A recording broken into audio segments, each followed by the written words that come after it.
کلام مقدس میں سے ہمارے لیے آج کی تلاوت تکوین کی کتاب اس کا 9واں باب اس کی پہلی آیت سے 13ویں آیت۔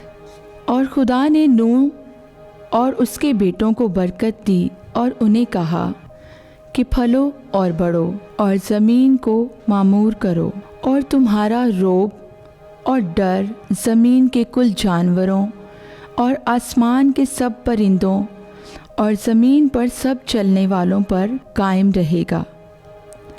سمندر کی سب مچھلیاں تمہارے ہاتھ میں دی گئیں، سب جتنے چلتے جانور تمہارے کھانے کے واسطے ہیں۔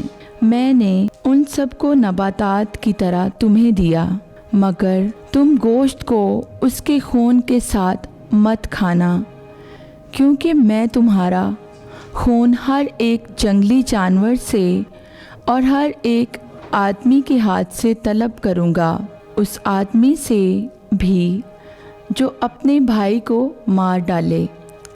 میں آدمی کی جان طلب کروں گا، جو انسان کا خون بہائے انسان ہی سے اس کا خون بہایا جائے گا، کیونکہ خدا کی صورت پر انسان بنایا گیا۔ مگر تم پھلو اور بڑھو اور زمین پر اولاد پیدا کرو اور اس کو معمور کرو۔ اور خدا نے نوح سے اور اس کے بیٹوں سے کہا، دیکھو، میں اپنا عہد تم سے اور تمہارے بعد تمہاری نسل سے اور سب جانداروں سے جو تمہارے ساتھ ہیں، کیا پرند کیا چرند، اور زمین کے سب درندوں سے جو کشتی سے نکلے، زمین کے ہر طرح کے جانداروں سے قائم کرتا ہوں۔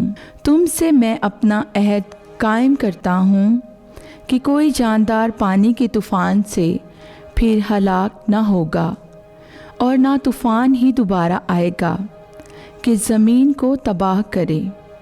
اور خدا نے کہا کہ جو عہد میں ہر زمانے کی پشتوں کے لیے اپنے اور تمہارے درمیان بلکہ تمہارے ساتھ کے سب جانداروں کے درمیان کرتا ہوں، اس کا یہ نشان ہے، میں اپنی کمان بادل میں رکھتا ہوں، وہ میرے اور زمین کے درمیان عہد کا نشان ہو۔